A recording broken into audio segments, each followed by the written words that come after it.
नमस्कार विद्यार्थी मित्रो, आज आपण शेकडेवारी भाग 6 बघा. आपण मागच्या लेक्चरमध्ये तुलनावरचे प्रश्न बघितले. आज आपण काय बघूया, त्याच्या पुढचे प्रश्न जे काही राहिलेले आहेत ते बघा. मागचे व्हिडिओ बघितले नसेल तर आधी ते व्हिडिओ बघा, कारण की मी पहिल्या, दुसऱ्या, तिसऱ्या, चौथ्या आणि पाचव्या भागापर्यंत जेवढं आपलं कव्हर होईल आपण राणे सरांच्या पुस्तकामधील ते सगळे प्रश्न मी कव्हर करून देण्याचा प्रयत्न केला.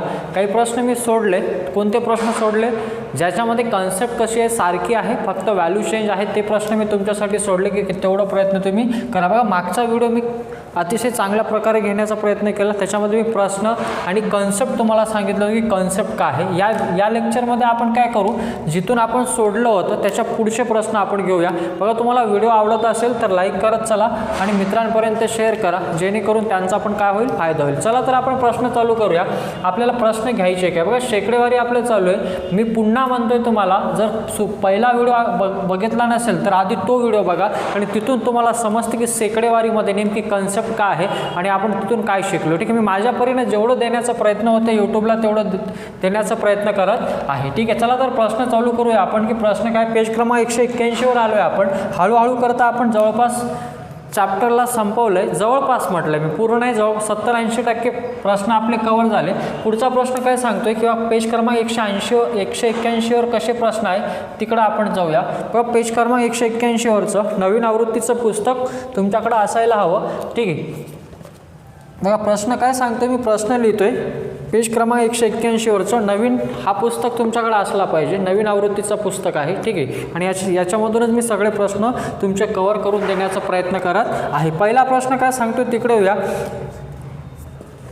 एक संख्या नमुना उदाहरणे प्रकार 6 मधला आहे. बघा, एक संख्या शेकडा 20 ने कमी केल्यास 72 होते, तर ती संख्या किती? बघा, एक संख्या आहे 20% काय केली, कमी केली, म्हणजे 20% कमी केली तर ती संख्या 72 होते, तर ती संख्या कोणती म्हटलं? जेव्हा ती 20% कमी केली तेव्हा ती संख्या किती होते म्हटलं? 72. बघा, बेसिक अप्रोच काय, एक्झाम अप्रोच काय, दोन्ही सांगतोय मी. पहिले बेसिक अप्रोचने याला कसं सोडवायचं तसं आपण जाऊया.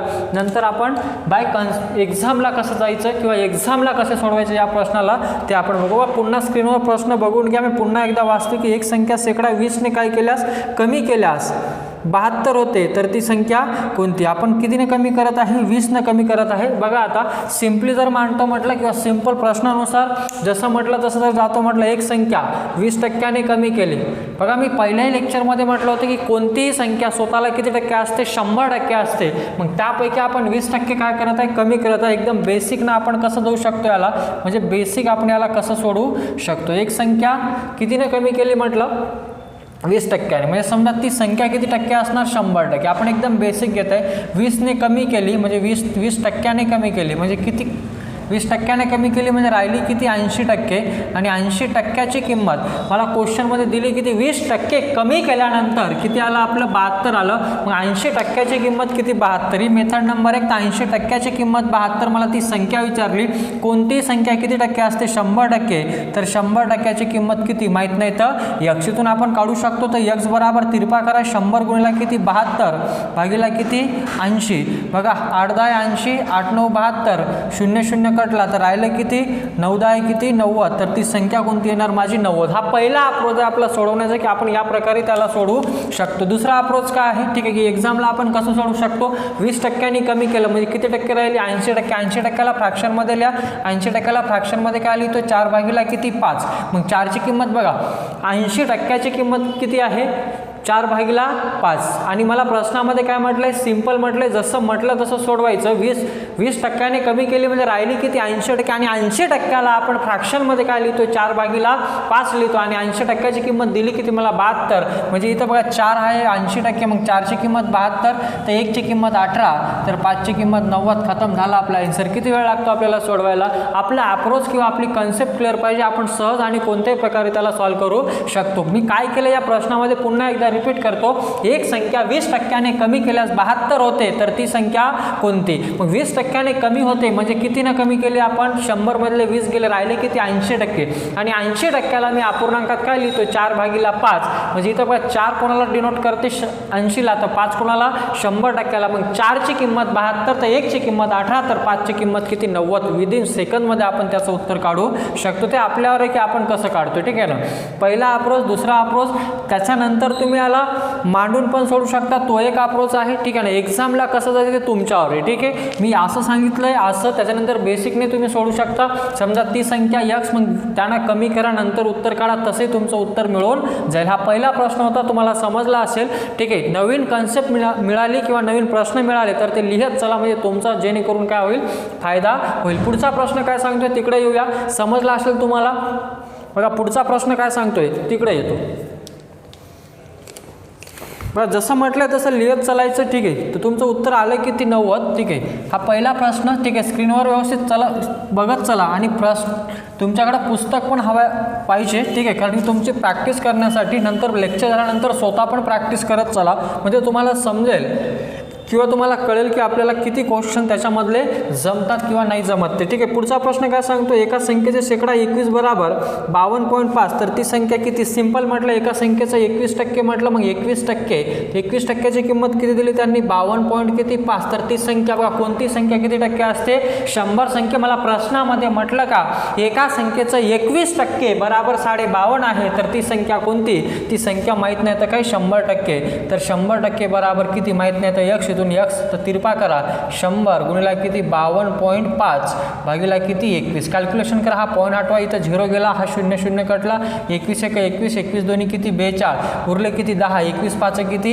105, तर राहिलं का 10 गुणिला किती 25, तर 25 1 25 म्हणजेच किती 250, तर ती संख्या कोणती आली आपली 250. झाला आपलं क्वेश्चनचा आन्सर. बघा अप्रोच बघा की आपण वेगवेगळ्या प्रकारे त्याला सोडू शकतो. पहिल्याच दिवशी म्हटलं की एका अप्रोचनं आपल्याला एक्झाम टॅकल करता येत नाही, आपल्याला सगळे अप्रोच आले पाहिजे आणि कोणता अप्रोच कुठं लावायचं हे आपल्याला कळायला पाहिजे एक्झाममध्ये, ठीक आहे. त्यासाठी आपल्याला प्रॅक्टिस करावी लागेल.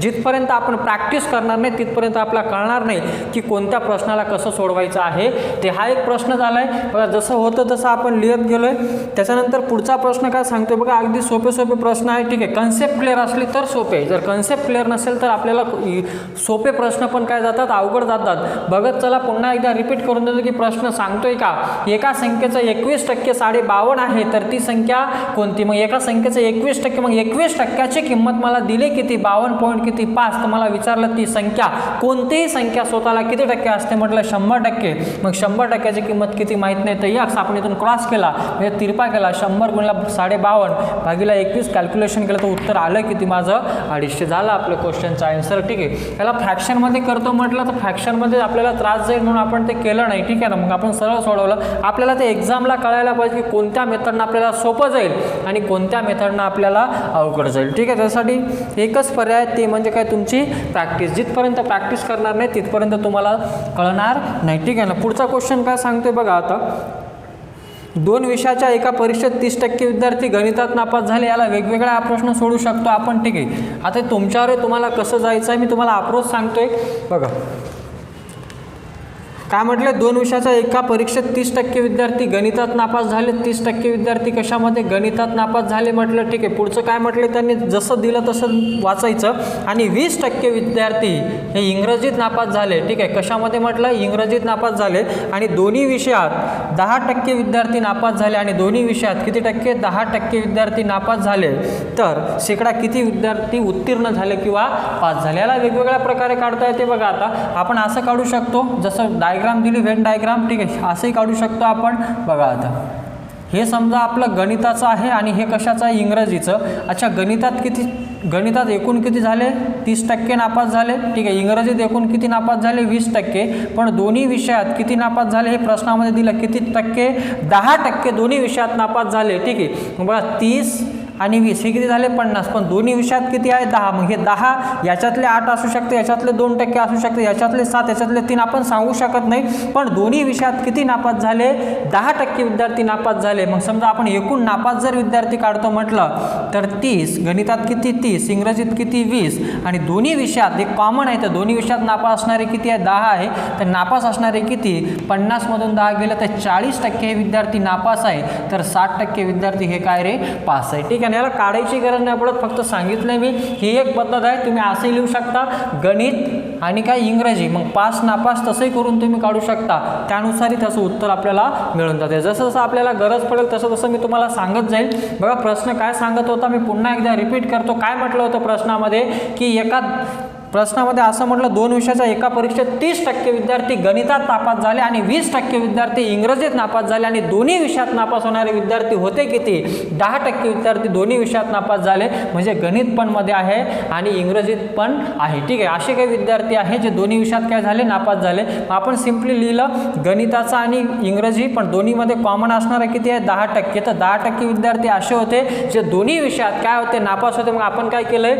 गणितात नापास होणारे, इंग्रजीत नापास होणारे यांची बेरीज केली आणि दोन्ही विषयात नापास होणारे किती होते? 10 होते. मग ते आपण मायनस केले तर टोटल 40% विद्यार्थी नापास आहे. तर किती विद्यार्थी पास आहे? 60%. का रे हे 60 कसं काय आलं? कारण शेकडेवारीमध्ये आपण पहिल्याच दिवशी म्हटलं होतं की शेकडेवारी म्हणजे काय? एखाद्या संख्येची तुलना कोणासोबत करणे? 100 सोबत करणे. म्हणजे 40 नापास तर किती पास?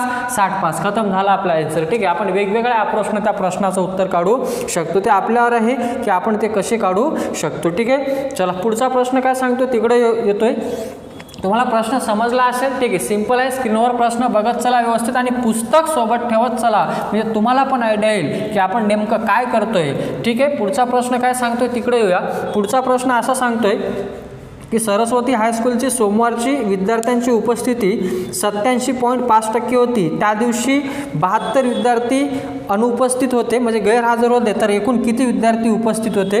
बघा, विद्यार्थी संख्या किती हजर होते? बघा आता इथं प्रश्न काय म्हटलंय? जसं म्हटलंय तसं आपण लिहून घेऊ की ठीक आहे. बघा कोणतीही संख्या किती टक्के असते म्हटलं? 100%. आपण लिहून घेतलं 100%.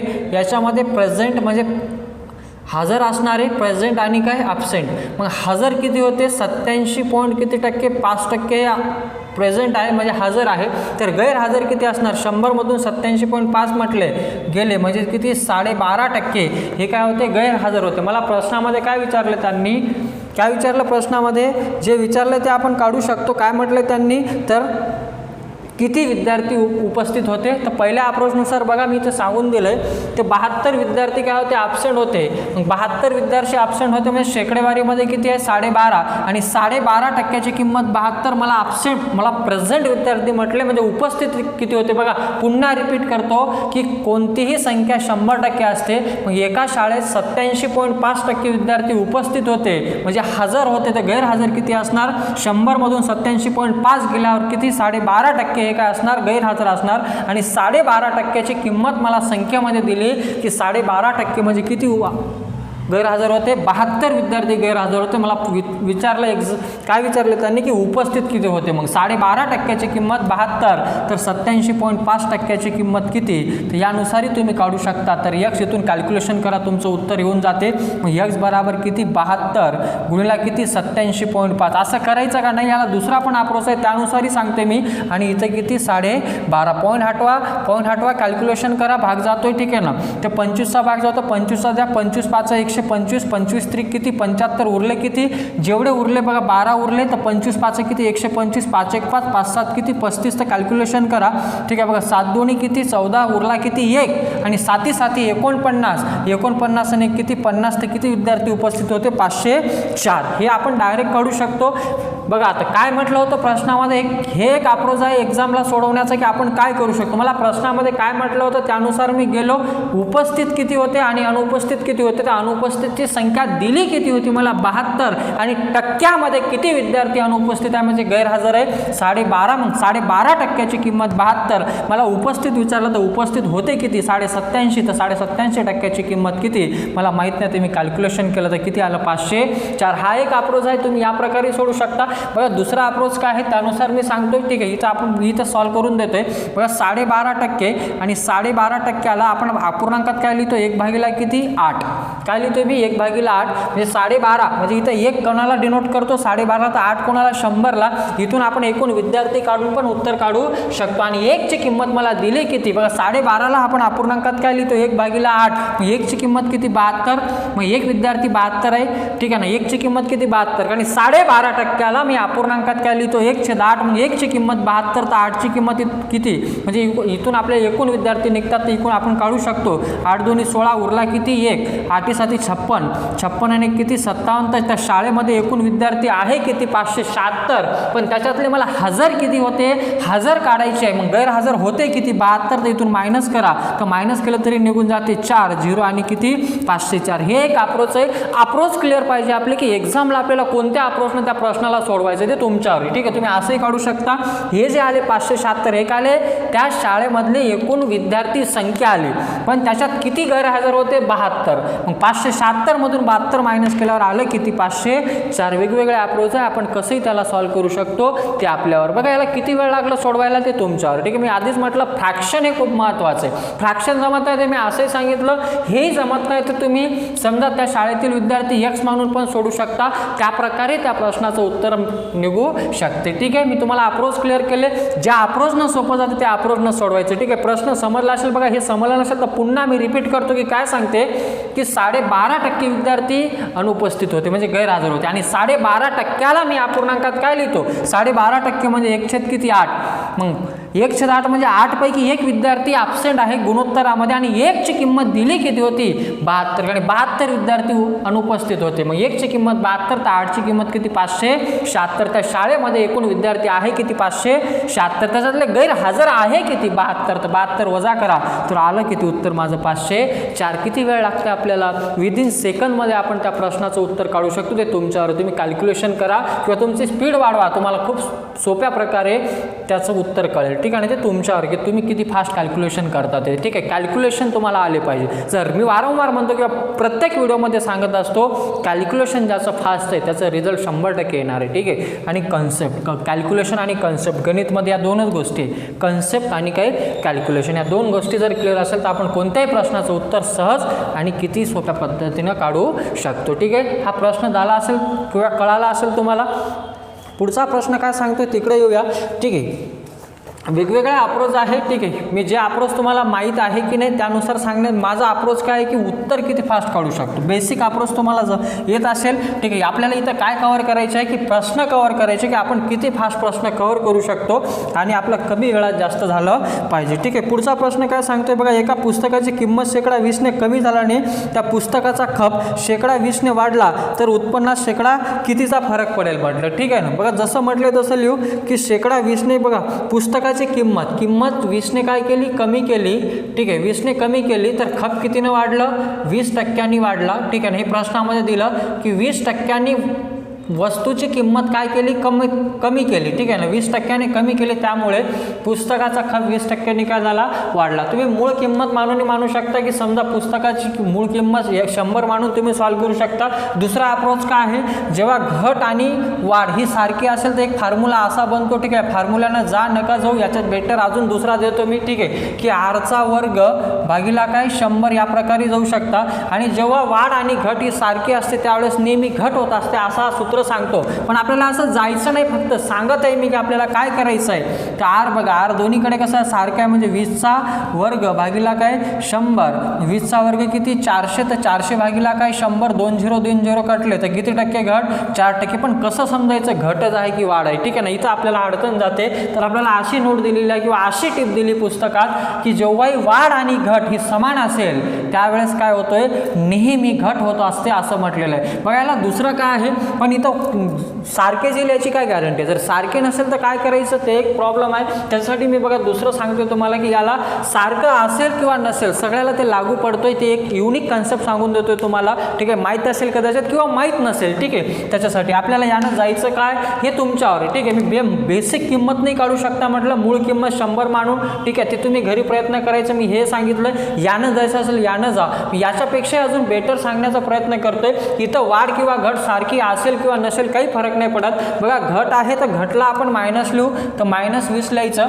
ठीक आहे, आणि वाढ असेल तर प्लस किती लिहायचं 20 लिहायचं. बस एवढं काम करायचं. ही घट आहे आणि ही काय वाढ. एक सिंपल फॉर्म्युला आहे. ठीक आहे ना, आपल्याला कोणत्याही फॉर्ममध्ये लिहू शकतो. तो फॉर्म्युला असा आहे a + b + a गुणिला काय b भागिला 100. फॉर्म्युला मोठा नाही. ठीक आहे ना, तेच किंमत आहे. समजा आपण घटला a मानलं, वाढला काय मानलं रे b मानलं, त्याच्यात किंमत ठेवा. घट असेल तर मायनस घ्या आणि वाढ असेल तर काय घ्या प्लस घ्यायची. याच्यामध्ये ठेवा. तुमचं जे उत्तर जर मायनसमध्ये असेल तर घट आणि उत्तर जर प्लसमध्ये आलं तर तुमची काय असणार, वाढ असणार आहे. बघ सिंपल आहे. ठेवा इथं. तुम्ही कोणालाही ए बी मानू शकता, काही फरक नाही पडत. शेवटी आन्सर जो आहे तो कसा मिळणार आहे, सारखं. चला इथं ठेवा. मग याची किंमत -20, बीची किंमत +20. ठीक आहे.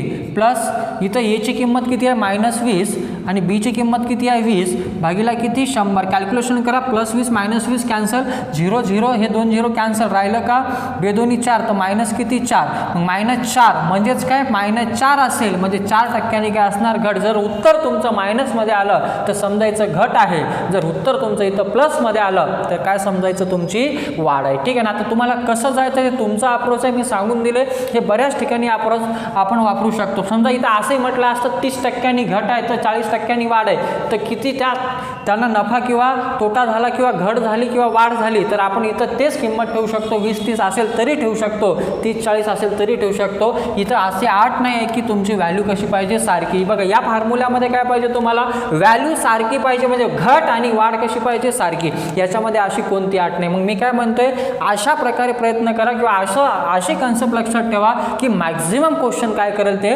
आपले कव्हर करेल. ठीक आहे. समजला असेल तुम्हाला, प्रश्न व्यवस्थित वाचून घ्या किंवा समजून घ्या की प्रश्न सांगतोय का. एकदा प्रश्न क्लिअर झाला तर आपण कशाही प्रकारे सोडवू शकतो. ठीक आहे. पुढचा प्रश्न काय सांगतो तिकडे येऊया. हे समजला असेल तुम्हाला. ठीक आहे.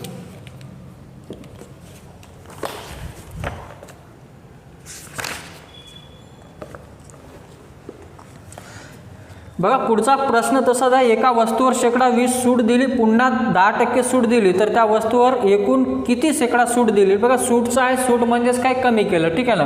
आता या प्रश्नाला आपण त्याच प्रकारे सोडू शकतो.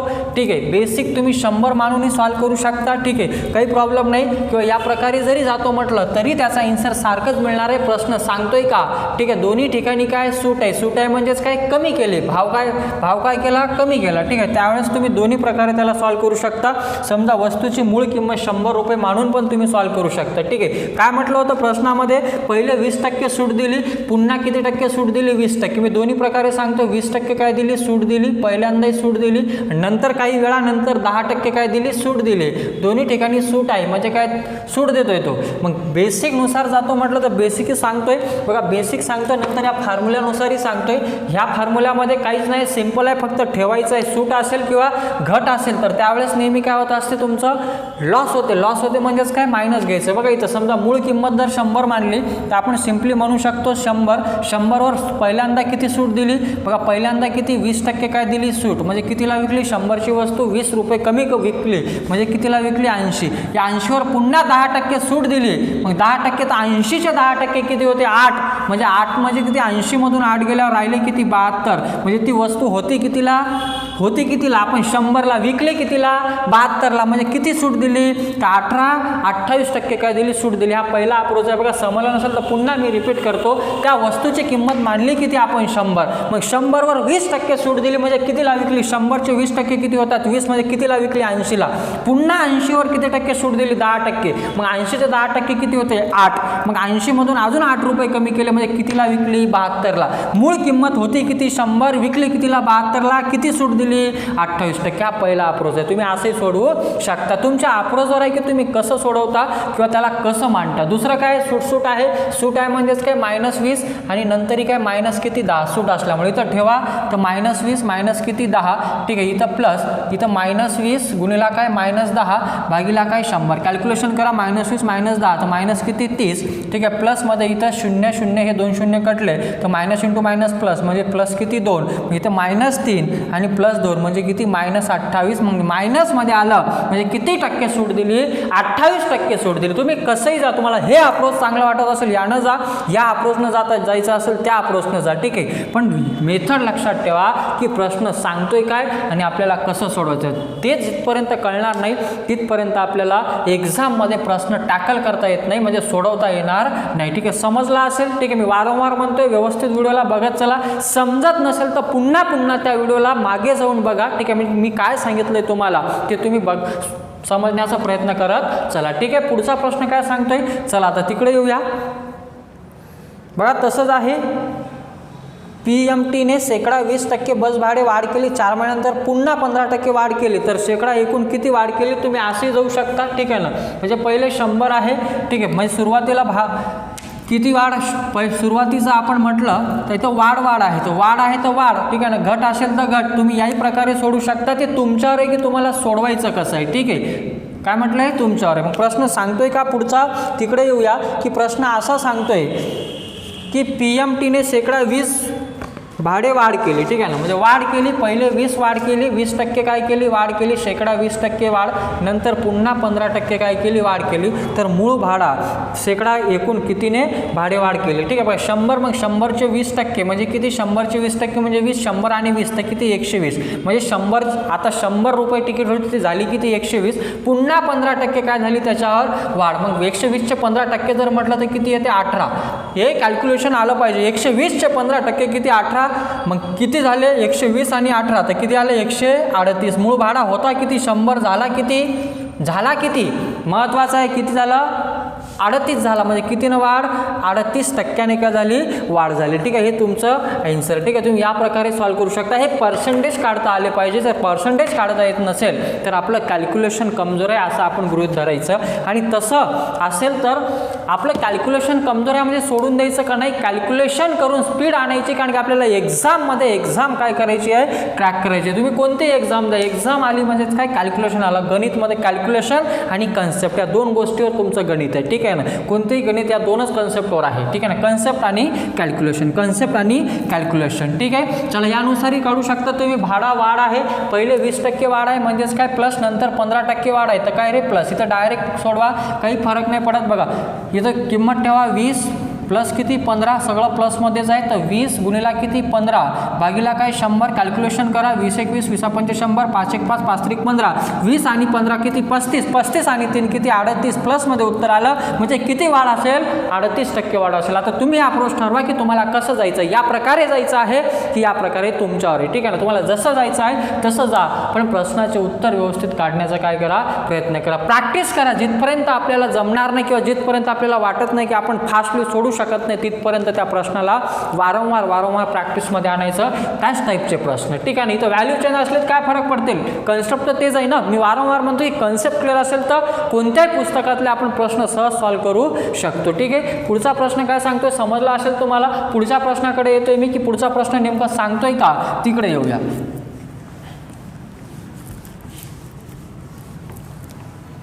पेज क्रमांक 182 वर आलोय आपण, ठीक आहे. प्रश्न व्यवस्थित बघत चला, ठीक आहे. काय सांगते ते स्क्रीनवर बघत चालायचं. एखादा प्रश्न चुकीनं जर स्क्रीनवर चुकला असेल तर ते तुम्ही व्यवस्थित मॅनेज करून घ्यायचं. कधी कधी होते तसं कळत न कळत, ठीक आहे. तर तेवढं तुम्ही मॅनेज करत चला. पुढचा प्रश्न काय सांगतोय अनसॉल्व आहे, तर आपण तर सरावासाठी जे प्रश्न दिले तिकडे येऊया. पहिला प्रश्न काय सांगतो, एक संख्या शेकडा 12.5% कमी केल्यास 161 होते, तर ती संख्या कोणती. तर पहिला अप्रोच काय 12.5% कमी केली म्हणजे ती संख्या होती किती 100, 12.5ने कमी केली म्हणजे राहिली किती 87.5, ठीक आहे. मग 87.5ला आपण फ्रॅक्शनमध्ये काय लिहितो नाही समजत तर सरळ लिहायचं. 21 किती 12.5% कमी केली, 12.5% कमी केली म्हणजे किती राहिली किती ती 100 मधून 12.5 गेल्यावर किती 87.5% आणि 87.5%ची किंमत किती आहे 161. मला ती संख्या विचारली तर 100%ची किंमत किती माहीत नाही तर x, मग x बराबर 100 गुणिला किती 161 भागीला किती 87.5. तुम्ही इथूनही कॅल्क्युलेशन करून उत्तर काढू शकता.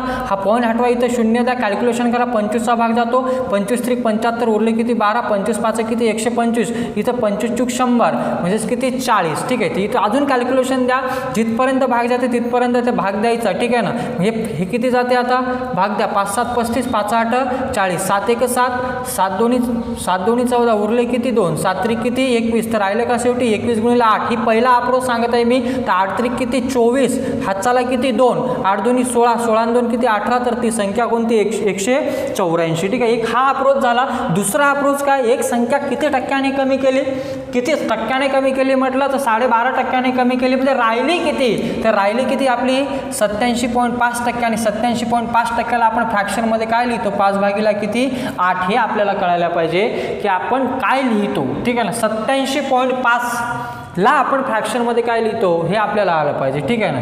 सॉरी 7 भागीला किती लिहितो, 8 लिहितो 87.5%ला, ठीक आहे. 62.5%ला आपण 5 भागीला किती लिहितो, 8. मग 87.5%ची किंमत अपूर्णांकात किती आहे, 7, आणि 7ची किंमत किती दिली मला, 100 किती 61. 7ची किंमत 161 तर 1ची किंमत किती, इथून काढा 7 दोन्ही 14, उरला किती 3, 7 त्रिक किती 21, 1ची किंमत 23, तर 8ची किंमत किती, तर इथं 8ची किंमत किती, 8 त्रिक किती रे 24, हातचाला किती, हातचाला 2, 8 दोन्ही 16, 2 किती 18. खतम झाला आपला आन्सर. काय करतोय आपण, अप्रोच आपल्याला समजले पाहिजे, हे कॅल्क्युलेशन करायचे की हे तुमच्यावर आहे, ठीक आहे ना. 87.5%ला मी अपूर्णांकात काय लिहू शकतो, 710. हे 87 कुठून आलं, 12.5%नी ती संख्या कमी केली, म्हणजे राहिली किती, तर राहिली किती टक्क्यामध्ये, 87.5%, आणि संख्यामध्ये राहिली किती 161. मग 87.5%ला मी अपूर्णांकात लिहितो का 710, आणि 7ची किंमत मला दिली किती 161. मग 7ची किंमत 161, 1ची किंमत 23, तर 8ची किंमत किती 184. झाला माझा आन्सर. तुम्हाला हे कॅल्क्युलेशन करायचं की हे तुम्ही ठरवा, ते तुमच्यावर आहे की तुम्हाला कॅल्क्युलेशन कसं करायचं, ठीक आहे. मी अप्रोच सांगत आहे की आपण किती फास्ट सोडू शकतो, म्हणून म्हणतो मी वारंवार की कॅल्क्युलेशन हे फास्ट पाहिजे. गुणाकार, भागाकार, बेरीज, वजाबाकी इतक्या फास्ट पाहिजे की क्वेश्चन पाहिले की आपल्याला कळायला पाहिजे की आपण कॅल्क्युलेशन किती फास्ट करू शकतो, ते तुमच्यावर आहे, ठीक आहे. माझं काम आहे फक्त सांगणे, ठीक आहे ना. तुमचं काम आहे तुम्ही किती घेता ते तुमच्यावर आहे, ठीक आहे. चला, हा प्रश्न झालाय, समजला असेल तुम्हाला. व्यवस्थित प्रश्नाला समजून घेत चला की प्रश्न सांगतोय का, आपल्याला सहज कळून जाते, ठीक आहे. पुढचा प्रश्न तसाच आहे. एक संख्या 11% कमी केल्यास 69.25 होते, तर ती संख्या कोणती, ठीक आहे. बघा 11%ला तर फ्रॅक्शनमध्ये लिहू नाही शकत. 11% कमी केली, किती टक्क्याने कमी केली म्हटलं, 11% कमी केली, म्हणजे 11% कमी केली, याचा अर्थ ती संख्या राहिली किती, ती संख्या किती असणार 100%. मग 100%मधून 11 कमी केले तर किती राहिले 89, म्हणजे त्या 89. मग 89%ची किंमत दिली किती, जे दिली ते लिहून घ्यायची. 89%ची किंमत किती 79.25, तर ती संख्या विचारली, तर 100%ची किंमत किती माहीत नाही, तर यक्स इथून कॅल्क्युलेशन करा. यक्स बराबर काय 100 गुणिला 79.25 भागिला काय 89. 100% भाग जाणार आहे तेव्हाच ही संख्या दिली, ठीक आहे. 89 आहे, भाग द्यायचा, भाग इथं पॉईंट हटवा, इथं 2 0 द्या, हे 2 0 कॅन्सल, राहिलं का 79.25 भागिला का 89, भाग द्या. 100% भाग जाणार आहे, जो काही भाग जाणार आहे ते तुमचं काय असणार आहे उत्तर. बघा आता 89 ही कोणती संख्या आहे, आता 89 कोणाच्या पाड्यात येते नाही समजत तर डायरेक्ट भागून बघायचं, ठीक आहे. तर काय आहे 79 किती रे 25, आणि इथं किती 89, ठीक आहे. तर 89 700, मग 90 बघा 9 8 72, 8चा भाग जातो का चेक करा, 8चा भाग जातोय का, मग हे 8 9 किती 72, हातचाला किती भाग द्यायचा, ठीक आहे ना. बघा 8 9 72, हातचाला 2 हातचाला किती 7, 8 8 64, 64 आणि 7 किती 64 आणि 7 किती 64 आणि 7 71, ठीक आहे. 0 इथं 8 आणि इथं किती 0, आणि हे किती आलं 805, ठीक आहे ना. 805 आलं. आता 100% कितीचा भाग जाणार, आता बघा 9 5 45, ठीक आहे. सॉरी 9 5 म्हणतोय, आता इथं कितीचा भाग जातो तो चेक करा. जे काही भाग जाणार ते तुमचं काय असणार आहे कॅल्क्युलेशन, ठीक आहे ना. कॅल्क्युलेशन जमले पाहिजे, तर कॅल्क्युलेशन येत नसेल तर उत्तर येणार नाही, प्रॅक्टिस करावी लागेल, ठीक आहे ना. मी वारंवार म्हणतो जे काही असणार ते तुमचं काय असणार आहे उत्तर असणार आहे, जे काही येणार आहे, ठीक आहे. कॅल्क्युलेशन करायचं, जो काही कॅल्क्युलेशन येणार तुमचा, ठीक आहे. कितीचा भाग जातो, इथं 9 आहे, इथं किती आहे 5 आहे. बघा पुन्हा एकदा कॅल्क्युलेशन करून देतोय. या 79.25, चला हा 79.25 कॅल्क्युलेशन करा, ठीक आहे. कॅल्क्युलेशन जर करतो म्हटलं ते पॉईंट हटून काय केलं आपण केलंय 79.25 भागीला काय 89, सरळ भाग द्या. कितीचा भाग गेला पुन्हा एकदा रिपीट करून देतो, ठीक आहे. चला 8चा भाग जातो का, तर आपण 8 लिहिला, तरी 8 9 किती 72, हातचाला किती 7, 8 8 64 आणि 7 किती 71, चला वजाबाकी करा, 0 इथं 8 आणि इथं काय 0, म्हणजेच किती 80 राहिले, आणि हे किती 5. आता कॅल्क्युलेशन करा, भाग जातो का, कितीचा भाग जातो चेक करायचा, जितका भाग जाईल तितकं तुमचं काय असणार आहे उत्तर असणार आहे, ठीक आहे ना. 89, ओके. आता कॅल्क्युलेशन करा, कितीचा भाग जातो 9चा भाग जातो का चेक करा. 9 9 किती 81, हातचाला किती 8, ठीक आहे ना. 9 8 72 आणि 8, ठीक आहे ना. बघा 9 9 81, उरले किती 8, 9 8 72 आणि 8 किती रे 80, म्हणजे किती 801, म्हणजे इतका भाग गेला, म्हणजे ती संख्या जवळपास असणार किती 89. झाला आपला आन्सर, ठीक आहे ना. कॅल्क्युलेशन आपल्याला करावं लागेल, जिथपर्यंत आपण कॅल्क्युलेशन करणार नाही तिथपर्यंत आपल्याला ते उत्तर कळणार नाही, ठीक आहे ना. बघा एक संख्या 11% कमी केल्यास किती झाली म्हटलं 11% कमी केल्यास, बघा वाढवल्यास नाही कमी केल्यास 79.25 आहे. ठीक आहे ना. मे बी ऑप्शन चुकले असेल. ठीक आहे ना. कॅल्क्युलेशन हाच आहे तर जवळपास उत्तर येते की तुमचं 89. ठीक आहे ना. बघा ऑप्शन चुकले. संख्या कमी केल्यास म्हटलं, कमी म्हणजेच काय 100 होती, राहिली किती, कमी केल्यास म्हटलं म्हणजे राहिली किती संख्या राहिली किती 89. 11% कमी केली म्हणजे किती राहिली 89 आणि 89 11% कमी केल्यास किती होते 79.25 होते. मग हे 89% किंमत 79.25 तर 100ची किती. ठीक आहे ना. कॅल्क्युलेशन नाही चुकलं, कदाचित ऑप्शन चुकलेले आहे. ठीक आहे. तर उत्तर किती येते 89. ठीक आहे ना. इथं समजते 89%ची किंमत इतकी असेल तर 100ची जवळपास 90च्या जवळपास. सिंपल आहे. ठीक आहे ना. ऑप्शन चुकले, बाकी पर्याय चुकले, बाकी क्वेश्चन बरोबर आहे. ठीक आहे. पुढचा प्रश्न काय सांगतोय तिकडे येऊया. ठीक आहे. बघा पुढच्या प्रश्नाकडे येतोय. काय सांगतोय ते कॅल्क्युलेशनकडे जोर द्या थोडंसं. कॅल्क्युलेशन आलं की आपल्याला सहज समजून जाते. ठीक आहे. पुढचा प्रश्न काय सांगतो तिकडे येऊया. बघा पुढचा प्रश्न असं सांगतो की एक संख्या 15% वाढविल्यास 184 होते तर ती संख्या कोणती. बघा काय म्हटलं प्रश्नामध्ये, एक संख्या 15% वाढविल्यास, 15% वाढ म्हणजे 100वर 15 म्हणजे किती 115. तुम्ही असे लिहू शकता 15% वाढ आणि 15%ची किंमत दिली किती त्यांनी 184. तर विचारलं का मला ती संख्या कोणती. ठीक आहे. मग ती संख्या कोणती तर 100%ची किंमत किती. तुम्ही असे करून सॉल्व्ह करू शकता किंवा दुसऱ्या प्रकारे याला कसं सॉल्व्ह करू शकता तिकडे येतोय.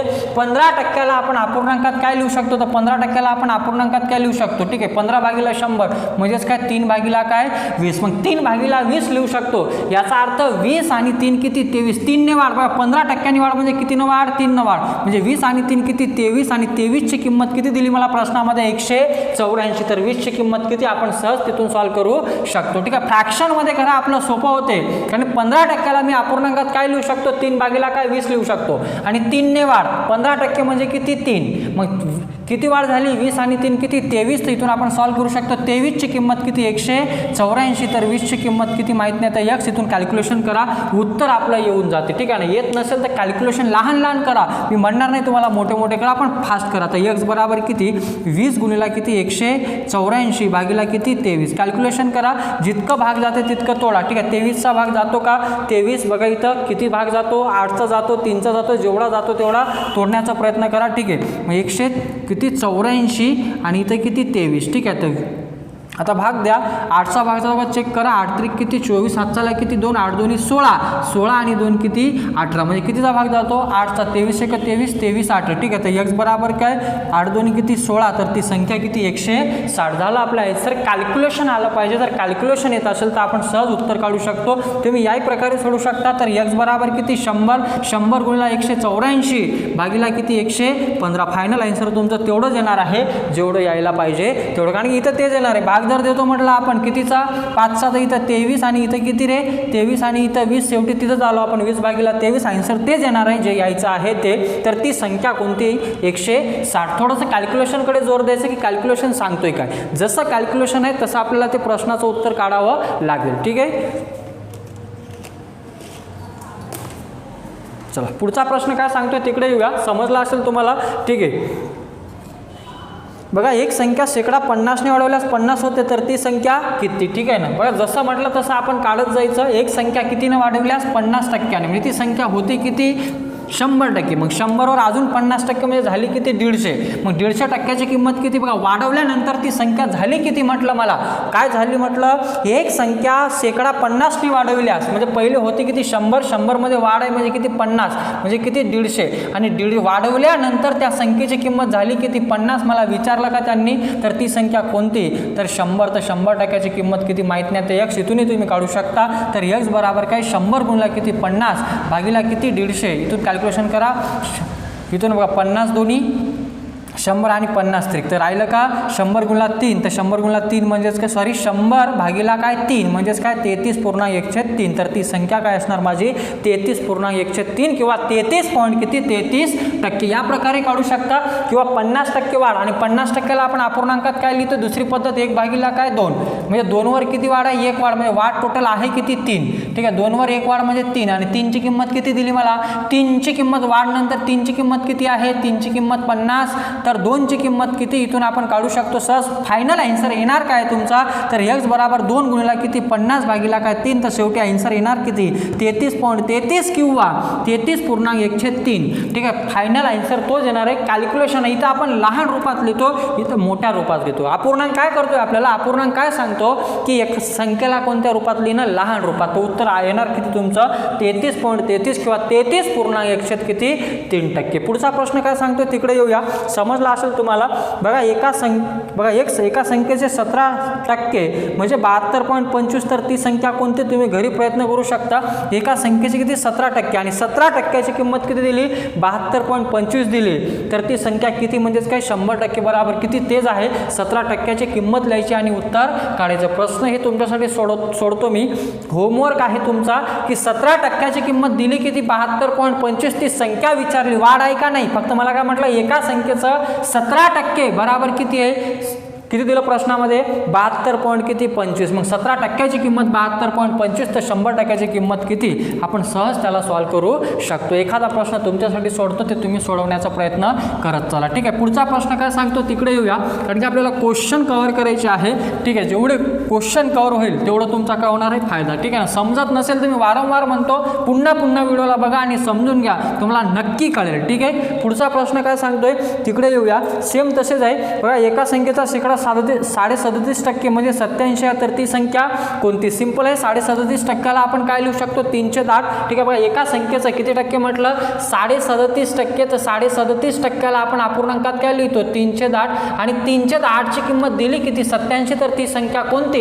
मग 3ची किंमत दिली किती मला 87, तर 1ची किंमत किती आहे, 1ची किंमत काढा इथून 3 दोन्ही किती 6 उरला किती 2, तर 3 9 27, तर 1ची किंमत 29, तर 8ची किंमत किती, तर 8 9 72 उरले किती 7, 8 दोन्ही 16, 16 आणि 7 किती रे 23, तर ती संख्या कोणती माझी 232. तुम्ही सॉल्व्ह करू शकता. ठीक आहे, किंवा 37.37% बरोबर 87 लिहू शकता आणि 100 बरोबर किती, तर फायनल आन्सर येणार किती तुमचं 232 तेच येणार आहे. ठीक आहे ना, कॅल्क्युलेशन आले पाहिजे. शेवटी कॅल्क्युलेशन आलं की क्वेश्चन सांगतोय का एका संख्येचा 37.37% म्हटलं का 50% म्हटलं का 30% म्हटलं का किंवा 20% म्हटलं का. फायनली आपल्याला करायचं काय आहे कॅल्क्युलेशन, आणि कॅल्क्युलेशनसाठी काय करावं लागेल तुम्हाला प्रॅक्टिस. ठीक आहे, याच्या आधीचा प्रश्न सोडला मी तसाच आहे. ठीक आहे ना, प्रयत्न करत चला. जो प्रश्न सोडला सेम आहे त्याच टाईपचं, तर तेवढं तुम्ही सोडवू शकता. ठीक आहे, चला पुढचा प्रश्न काय सांगतोय तसाच आहे. एका संख्येचे 23.5% म्हणजे किती 94 आहे, तर ती संख्या कोणती. ठीक आहे, कॅल्क्युलेशन करायचं आहे, तेवढं कॅल्क्युलेशन तुम्हाला यायला पाहिजे. ठीक आहे, कॅल्क्युलेशन बघा एका संख्येचे 23.5% म्हटलं. ठीक आहे, मी पुन्हा इथं सांगून देतो, हे समजलं असेल तर चला सांगतोय.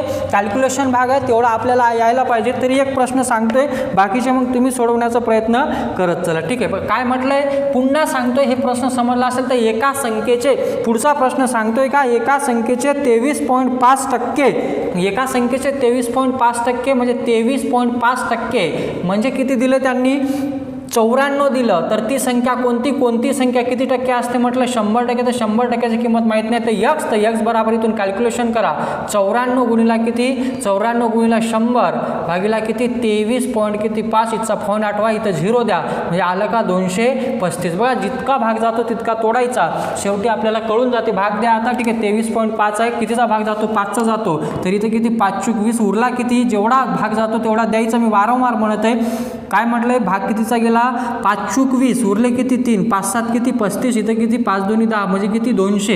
ठीक आहे, हे 47 आहे का 47 आहे का 47 आणि 47 दोन्ही किती 94, तर x बरोबर किती 200 गुणिला 2 किती 400, तर उत्तर आलं किती मला 400, तर ती संख्या कोणती माझी 400. शेवटी कॅल्क्युलेशन भाग आहे तुम्ही कसं करता बघा. 23.5ला आपण अपूर्णांकात लिहू नाही शकत. ठीक आहे ना, म्हणजे लिहू शकतो प्रॉब्लेम नव्हते तर असं जा प्रॅक्टिस करा. प्रॅक्टिसवर कळते आपल्याला की कोणत्या प्रश्नाचा आन्सर कसं काढायचा आहे ते. ठीक आहे, पुन्हा रिपीट करतो. एका संख्येचं 23.5% बरोबर 94 आहे, तर ती संख्या कोणती, ती संख्या मला माहित नाही, तर ती संख्या काय म्हणावं लागेल मला 100%. मग 100%ची किंमत किती क्रॉस केलं तर 100 गुणिला 94 भागिला 23.5, हा 23.5 आहे. पॉईंट हटवला, पॉईंट नंतर एक संख्या आहे तर 0 कुठे जातो वर. कॅल्क्युलेशन केला तर कॅल्क्युलेशन केल्यानंतर उत्तर आलं किती माझं 400 हे उत्तर आलं. ठीक आहे ना, सिंपल आहे. प्रश्न वाचायचा व्यवस्थित आपल्याला कळून जातोय की प्रश्न सांगतोय का, त्याच त्या टाईपचे प्रश्न आहे. ठीक आहे, समजलं पाहिजे तुम्हाला की प्रश्न सांगतोय का. पुढचा प्रश्न काय सांगतोय, एका संख्येचे 24% म्हणजे किती 6, तर ती संख्या कोणती. बघा त्याच प्रकारचं आहे, एका संख्येचं हे कळालं असेल, एका संख्येचं 24% बराबर किती आहे 6 आहे, तर ती संख्या कोणती आपल्याला काढायचं आहे. ठीक आहे ना. सिंपल म्हटलं एका संख्येचं किती टक्के 24%, तर 24%ची किंमत किती आहे 6 आहे, तर ती संख्या कोणती म्हणजेच काय 100%ची किंमत किती माहीत नाही, तर x, तर x बराबर किती 100 गुणिले किती 6 भागिला किती 24, 4 1 4 4 6 24. ठीक आहे. तर x बराबर किती 4 1 4 4 25 किती 100, तर ती संख्या आली किती 25. खतम झाला आपला आन्सर. किती वेळ लागते सोडवायला ते तुमच्यावर, की कॅल्क्युलेशन किती फास्ट करता. पुन्हा रिपीट करतो, काय म्हटलं, एका संख्येचं 24% बराबर 6 आहे, तर ती संख्या कोणती. मग 24%ची किंमत 6 आहे, तर 100%ची किंमत किती मला माहीत नाही, तर 100% बरोबर माहीत नाही, तर x मी क्रॉस केला 100 गुणिला किती 6 भागिला काय 24, 6 1 6 6 चूक 24, मग राहिला काय 100 भागिला 4 म्हणजेच किती 25, तर ती संख्या कोणती असणार माझी 25 असणार आहे. तुम्ही असंही सॉल्व्ह करू शकता, ते तुमच्यावर आहे की तुम्ही किती फास्ट कॅल्क्युलेशन करता. ते फ्रॅक्शनमध्ये करू शकता, कारण 24%ला मी फ्रॅक्शनमध्ये लिहू शकतो, ते तुमच्यावर आहे तुम्हाला कसं जायचं आहे की नाही जायचं आहे. ठीक आहे, मी वारंवार म्हणतो. ठीक आहे. पुढचा प्रश्न काय सांगतोय बघा, एक शेवट पुढचा प्रश्न. ठीक आहे बघा, पुढचा प्रश्न असा आहे, एक प्रश्न घेऊ आपण. 2 विषयाच्या एका परीक्षेत 25% विद्यार्थी इंग्रजीत नापास झाले, 20% विद्यार्थी गणितात नापास झाले. जर दोन्ही विषयात 15% विद्यार्थी नापास झाले, तर दोन्ही विषयात शेकडा किती विद्यार्थी उत्तीर्ण झाले. ठीक आहे. बघा नापास म्हटलं लिहून घ्यायचं, पास विचारलं सिंपल आहे, काहीच नाही करायचं. प्रश्नामध्ये जसं म्हटलं 2 विषयाच्या एका परीक्षेत 25% विद्यार्थी, ठीक आहे ना, इंग्रजीमध्ये 25% विद्यार्थी आहे, इंग्रजीमध्ये काय झाले नापास झाले. जसं म्हटलं तसं लिहा. पुढचा प्रश्न काय सांगते, 20% विद्यार्थी, ठीक आहे, गणितात 20% विद्यार्थी गणितात नापास झाले, आणि दोन्ही विषयात नापास होणारे विद्यार्थी आहे किती, तर दोन्ही विषयात नापास होणारे किती आहे 15% आहे, तर पास होणारे किती, पहिले नापास काढा. बघा 20 आणि 25 किती 45 वजा किती 15, तर किती 30% काय रे नापास आहे, तर किती पास असणार 70% हे काय असणार आहे पास असणार आहे. झाला आपला आन्सर. किती वेळ लागला आपल्याला, वेळ नाही लागत, आपल्याला प्रश्न वाचून व्यवस्थित सोडवायचा आहे, की प्रश्न सांगतो. का पुन्हा एकदा रिपीट करतो, इंग्रजीत नापास होणारे किती आहे 25 आहे, गणितात नापास होणारे किती आहे 20 आहे, दोन्ही विषयात नापास होणारे किती आहे 15 आहे. ठीक आहे ना. मग आपण काय केलंय 25 आणि 20 किती 45, एकूण नापास झाले किती इंग्रजी आणि गणितामध्ये किती झाले 45, पण दोन्ही विषयात नापास होणारे किती आहे 15 आहे, म्हणजे याच्यातले काही असणार आणि याच्यातले काही असणार, असे मिळून किती आहे 15 आहे. मग आपण काय केले वजा, मग 25 आणि 20 किती 45 वजा किती 15, तर किती 30% नापास, म्हणजे पास किती 70%. झाला आपल्या प्रश्नाचा आन्सर. किती वेळ लागला सोडवायला, तुम्ही ते डायग्राम पण काढू शकता नोट्समध्ये. ठीक आहे. फक्त समजावण्यासाठी मी व्यवस्थित तुम्हाला एक्सप्लेन करण्याचं काय केलं प्रयत्न केलं. ठीक आहे. पुन्हा सांगतोय व्यवस्थित प्रॅक्टिस करत चला, तुम्हाला व्यवस्थित कळेल त्या गोष्टी. ठीक आहे. चला इथं आपण थांबूया. जर व्हिडिओ आवडत असेल तर पुन्हा म्हणतो मी, व्हिडिओ आवडत असेल तर लाईक करा, मित्रांपर्यंत शेअर करा, आणि जर माझ्या चॅनलला सबस्क्राईब केलं नसेल तर माझ्या चॅनलला काय करा सबस्क्राईब करा. थांबतोय मी. ठीक आहे. बघा पुन्हा एक महत्त्वाची सूचना देतोय, ज्या विद्यार्थ्यांना बेसिक ते ॲडव्हान्स शिकायचं आहे त्या लोकांना बॅच जर जॉईन करायची असेल तर माझी पेड बॅच तुम्ही जॉईन करू शकता. या व्हिडिओच्या डिस्क्रिप्शन बॉक्समध्ये माझ्या ॲप्लिकेशनची मी लिंक तिथं देईल, तुम्ही तिथून माझा ॲप डाउनलोड करा. आपण लवकरच म्हणजे चालू झाली तशी बॅच. ठीक आहे. फक्त काही बाकी आहे त्याच्यामधला, ते मी तुम्हाला लगेचच, काही व्हिडिओ बाकी आहे जे मला टाकायचे आहे आपला. ठीक आहे. ते झाले की मी लगेचच ती बॅच चालू करेल. पुन्हा सांगते, व्हिडिओ आवडला असेल तर लाईक करा, मित्रांपर्यंत शेअर करा, आणि माझ्या चॅनलला सबस्क्राईब करा. थांबतोय. धन्यवाद.